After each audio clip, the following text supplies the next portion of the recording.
오늘 함께 읽으실 말씀은 창세기 24장 1절에서 14절까지의 말씀입니다. 아브라함이 나이가 많아 늙었고 야훼께서 그에게 범사의 복을 주셨더라. 아브라함이 자기 집 모든 소유를 맡은 늙은 종에게 이르되 청하건대 내 허벅지 밑에 내 손을 넣으라.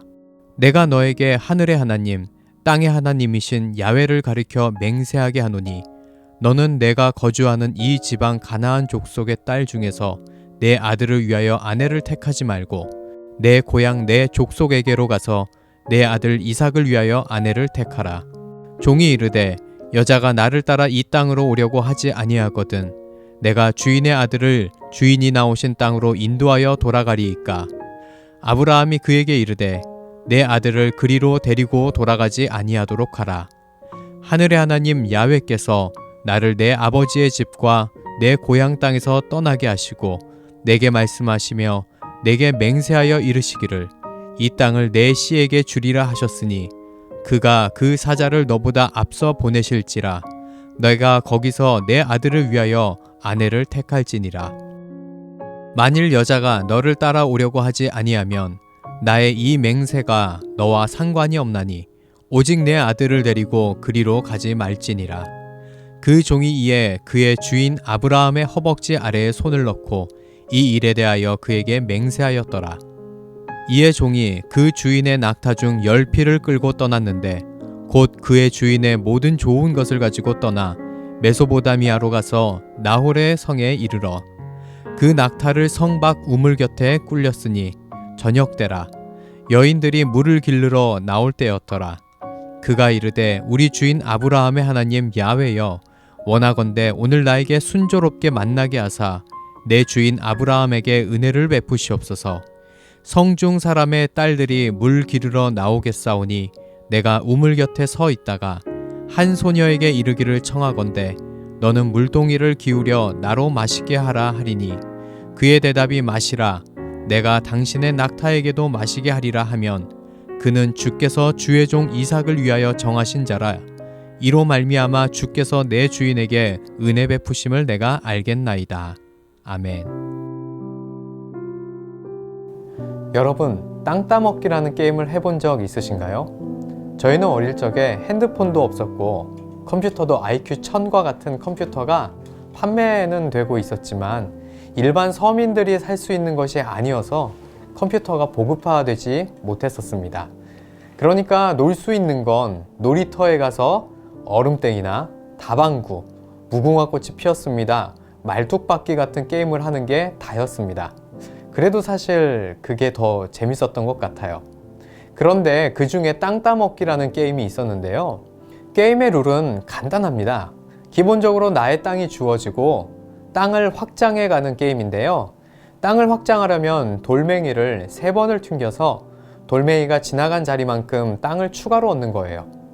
그런데 여기서 굉장히 중요한 룰이 있는데요. 3번 안에 다시 원래 나의 땅으로 돌멩이가 돌아와야 한다는 거죠. 돌아오지 못하면요, 땅을 얻지 못하는 겁니다. 그러면 내 땅은 상대적으로 작아지게 되고 게임에서 지게 되는 거죠. 왜 땅 따먹기에 이야기를 하고 있냐고요? 오늘 말씀이 마치 이것과 같기 때문입니다. 아브라함이 자신의 종 엘리에셀을 아들 이삭을 위한 배필을 구해오라고 자신의 고향 메소포타미아 지역으로 보내게 됩니다.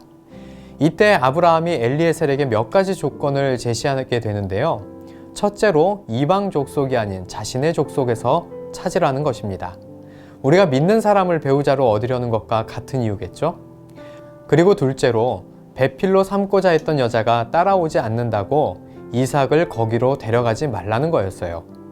따라오지 않는 여자는 배필이 아닌 것으로 여기고 그냥 두라는 거죠. 이삭의 배필을 구하는 중요한 목적이 있지만 아브라함에게 이삭의 배필을 구하는 것보다 더 중요한 목적은 하나님의 약속의 땅에 머무는 것이었기 때문에 차라리 목표를 달성할 절대절명의 기회를 포기하라는 것이었습니다. 우리는 예수 그리스도의 이름으로 복음 들고 세상을 정복하라는 사명을 가진 사람들입니다. 그런데 가끔씩 세상을 정복하러 나갔다가 다시 돌아오지 않는 사람들을 봅니다. 배필을 구하는 것이 가장 큰 목적이 되어버린 것이죠. 그래서 수단과 방법을 가리지 않고 배필을 구하다 보니 배필은 구했는데 약속의 땅에서 벗어나서 살고 있게 된 것입니다. 세상을 정복하러 나갔다가 본래의 목적은 있고 수단이 목적이 되면서 다시 돌아오지 못한 것입니다. 여러분, 우리는 그것을 가리켜 세상을 정복했다라고 하지 않습니다. 오히려 세상에 흡수된 것이겠죠? 성경에는 수없이 많은 사람들이 그런 선택을 하며 이방 민족이 되었고 그렇게 약속의 족보에서 사라져 갔습니다. 제가 오랜 시간 청년 사역을 해오면서 안타까움을 느끼는 일이 그것입니다. 이것만 있으면, 무엇만 갖추면 세상을 복음으로 정복할 텐데 라며 그 이것과 무엇을 갖고자 노력합니다. 그런데 그것이 잘 얻어지지 못해서 얻기 위해 너무 집중하다 보니 그런 걸까요? 언제부턴가 그것들이 목적으로 변해버리게 되어 버립니다. 그리고 조금만 믿음을 양보하면 그 이것과 무엇을 얻을 찬스가 온다면 하나님께 양해를 구하고 이것과 무엇을 얻어냅니다. 결국 오랜 시간이 흘러 자신을 돌아볼 때 자신이 서 있는 곳이 약속의 땅이 아닌 메소포타미아임을 깨닫게 되는 것이죠.